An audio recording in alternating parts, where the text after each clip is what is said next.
I shouldn't have been there that late. It was nearly midnight, and the office felt like a ghost town. The usual hum of fluorescent lights seemed louder than ever, amplified by the stillness of the empty space. The faint noises of the city outside barely reached the 6th floor. I had stayed behind to finish a report, convinced I could get ahead if I just powered through. But as the hours dragged on, I felt the weight of the building's silence pressing down on me. As I typed, a strange smell crept into the air, sharp, metallic, and cold. At first, I thought it was nothing. The office vents were old, prone to pushing out stale air. But this was different. The smell grew stronger, more invasive, and soon it was all I could focus on. I wrinkled my nose and tried to shake it off, muttering to myself, "Just finish the report and go home." Then I heard it, a faint rustling sound, like papers shifting on a desk. I froze, my fingers hovering over the keyboard. I was certain I was alone. Linda, my nearest co-worker, had left hours ago. I'd watched her grab her bag, wave goodbye, and step into the elevator around 7 p.m. "Hello," I called out, my voice cutting through the silence. Nothing, just the droning of the lights. I stood slowly, my chair squeaking loudly in the stillness. I peered over the low walls of the cubicles, scanning the open office space. Everything looked the same. Rows of empty desks, dimly glowing computer monitors, the break room at the far end. And then I saw it, a dark stain on the carpet, near the copier, just a few desks away from mine. At first, I thought it was spilled coffee. But as I stepped closer, my breath caught in my throat. The stain wasn't coffee. It was too dark, too thick, and it gleamed under the harsh lights in a way that made my stomach turn. My heart pounded as I followed the faint trail of droplets leading away from the copier, toward the supply closet. The door was slightly ajar, a sliver of shadow spilling into the hallway. I hesitated, every instinct telling me to turn around and leave. But something, curiosity, or maybe dread, pushed me forward. "Hello," I called again, softer this time. I reached for the door with trembling fingers and nudged it open. That's when I saw her. Rebecca, the HR manager. She was slumped in the corner, her body twisted unnaturally, her blouse soaked in blood. Her hand was outstretched toward the door, fingers frozen mid-claw, as if she had been trying to pull herself out. Her face was the worst. Pale, frozen in an expression of pure terror, her eyes wide open and staring at nothing. Blood had pooled beneath her, seeping into the linoleum tiles. I stumbled back, my hand flying to my mouth as I choked on a rising wave of nausea. My mind raced, trying to make sense of what I was seeing. This couldn't be real. Then I noticed something else. A sticky red streak on the inside of the closet door. Words, hastily scrawled, uneven and smeared. "Help me." My heart hammered in my chest. Panic set in, and I backed away from the closet, my breaths coming fast and shallow. I grabbed my phone with shaking hands and dialed 911. The operator's calm voice tried to steady me as I stammered out my address, my words barely coherent. "Stay where you are," she said. "Officers are on their way." But staying put was impossible. I couldn't stand to be near the closet, near Rebecca. My eyes darted around the room, the once familiar office now alien and menacing. The thought clawed at me. Someone did this, and they might still be here. I moved quickly but quietly, heading for the stairwell. The elevator felt too exposed, too slow. My footsteps echoed as I descended flight after flight, gripping the railing so tightly my knuckles turned white. When I finally burst out into the lobby, the air outside hit me like a wave, cold and sharp. I stumbled into the night, my breaths visible in the freezing air.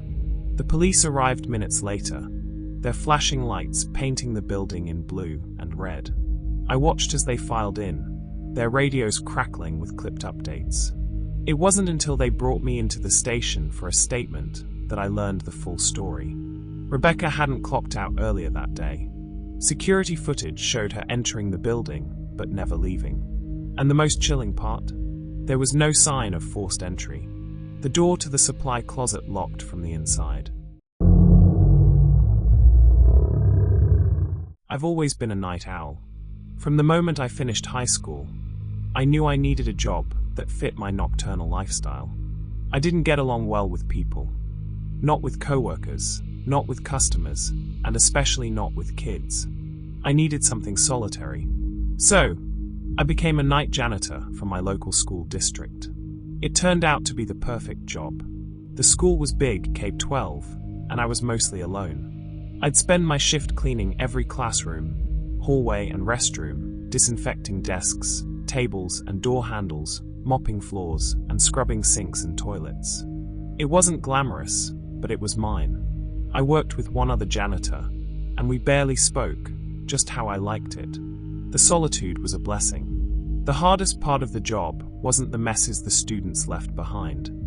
It was the knowledge that I'd have to redo everything if something went wrong. I didn't mind cleaning up after kids, but I hated the interruptions. One night, though, everything changed. It was the night after Halloween, and I came into work, as usual, at 8 p.m. I didn't even acknowledge my coworker. We had our own sides of the school to clean. I plugged in my headphones, kept the music low, and got to work. The first hour went smoothly. But then, something odd happened. I noticed the wet floor sign had fallen over in one of the hallways. No big deal. I stepped over it and stood it back up, only to notice something strange. There were small footprints in the water, like a child had walked across it. My heart sank. I followed the tracks, which led to a staircase, and then stopped. The footprints quickly faded as I ascended the stairs to the second floor. There was no sign of anyone, but I couldn't shake the feeling that something wasn't right. I walked through the second floor, but the silence was eerie. And then, a flash of movement at the end of the hallway caught my eye. I heard footsteps echoing through the building, followed by the unmistakable sound of a child laughing, soft, unsettling, and far too loud for an empty school. I froze for a moment, my pulse racing. But then, I heard a loud crash from downstairs. I ran to the first floor and almost lost my balance when I saw my mop bucket tipped over, water spilling everywhere. It had been perfectly filled when I left it. Furious, I grabbed a mop and spent the next half hour cleaning up the mess. I didn't care about the lost time. I was seething with anger. Afterward, I marched over to the other side of the school to check in on my coworker. When I confronted her, she looked utterly confused, completely unaware of anything strange happening. I returned to my cleaning, still furious. But then, at 11 p.m., everything went dark. The lights cut out entirely, leaving me in total blackness for a few seconds before the emergency lights kicked in. The school took on a red, eerie glow, and I felt an unsettling chill crawl up my spine. I tried to dismiss it, assuming it was some sort of malfunction, but then I heard a scream. It was my coworker's scream, sharp and full of panic, echoing through the hallways. My stomach lurched. I rushed toward the source of the scream, but when I reached the electrical room, I found the door already cracked open. A shape loomed in the darkness beyond. I couldn't make it out, but I felt the air grow heavy and thick. My body froze in fear. I didn't wait to investigate. I backed up and ran in search of my coworker. The halls were eerily quiet, but then I saw it, a mop bucket, abandoned in the middle of a hallway. There was no sign of my coworker anywhere. I checked the surrounding rooms, but found nothing. The silence was broken by the sound of a child's laugh again, distant but clear. Gripping the mop handle like a weapon, I moved toward the sound. My heart raced, my focus sharp, and then, in the stillness of the hallway, a voice whispered hello right in my ear. I whirled around, my instincts kicking in. Without thinking, I jabbed the mop handle into the person's chest. The figure crumpled to the floor with a grunt, but when I saw them, my fear evaporated, replaced by a sudden realization. The person wasn't a stranger, it was a student, crouching in front of me, crying. What the hell was going on? Turns out, it was a prank. Two ninth-grade twins, and their younger brother, had decided to keep the Halloween spirit alive by sneaking into the school and hiding in the lockers. They'd planned to scare the janitors who worked the night shift, thinking they could pull off a harmless prank. They didn't realize they'd picked the wrong night to mess with me. The school district understood my actions, though they transferred me to a different building. The whole experience left me shaken, but not in the way you'd expect. I learned something about myself that night. I don't just dislike people. I fear them. The only peace I find is in the quiet, solitary hours spent cleaning a school that feels more like my second home than a place full of kids.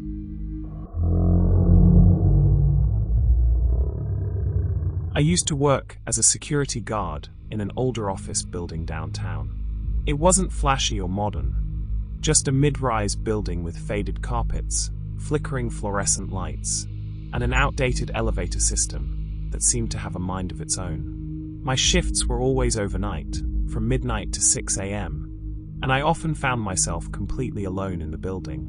One particular night started off routine. I did my rounds, checking the entrances, locking doors, and making sure everything was in order. The building was quiet as usual, with nothing but the hum of the HVAC system and the occasional creak from the old wooden frames.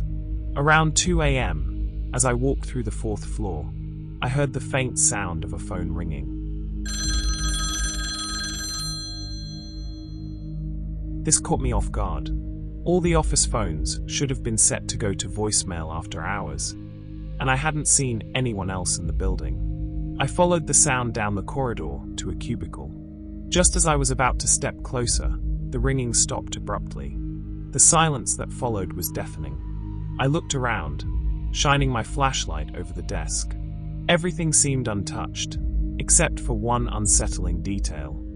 An office chair nearby was spinning slowly, as if someone had just gotten up from it. I tried to shake it off, telling myself it was probably the drafty air system, though my gut told me something wasn't right. I quickly finished my round and made my way back to the security office. When I sat down to monitor the surveillance cameras, I noticed something strange. The elevator on the 5th floor kept opening and closing, as if someone was pressing the button over and over. The odd part? No one was there.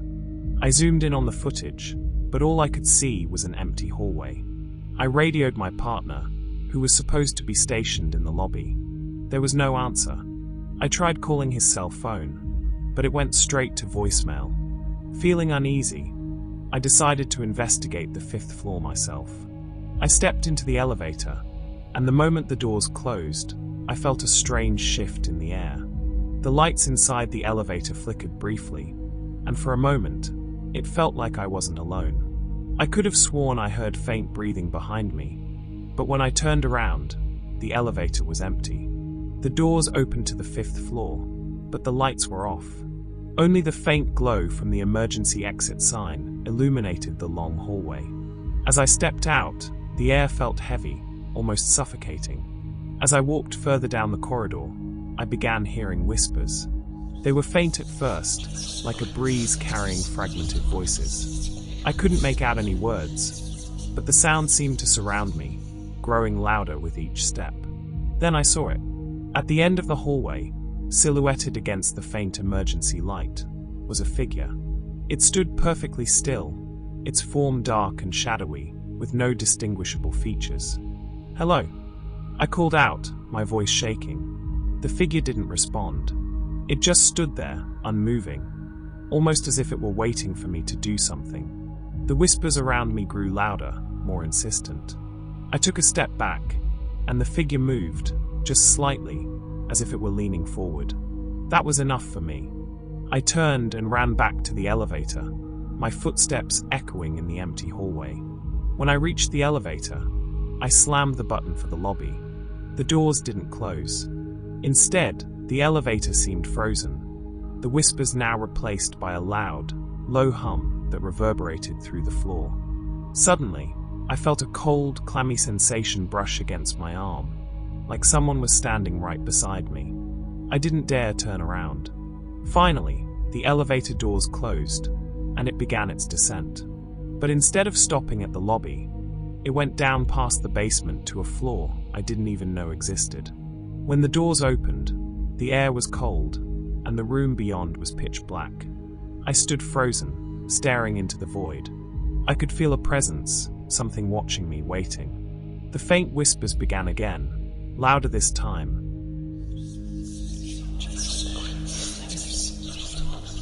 Echoing from deep within the darkness. Panicking, I pressed the button to close the doors, but they wouldn't budge. I mashed the buttons repeatedly, my breathing erratic, until the elevator finally lurched upward. When I returned to the security office, my partner was sitting at the desk, looking completely unfazed. "Where were you?" I asked, my voice trembling. He looked at me, confused. "I've been here the whole time." I didn't say anything else. I grabbed my belongings and left the building. I quit the next morning, and to this day, I refuse to take elevators alone at night. Whatever I encountered that night, it wasn't human, and it's still there, waiting in the dark corners of that building.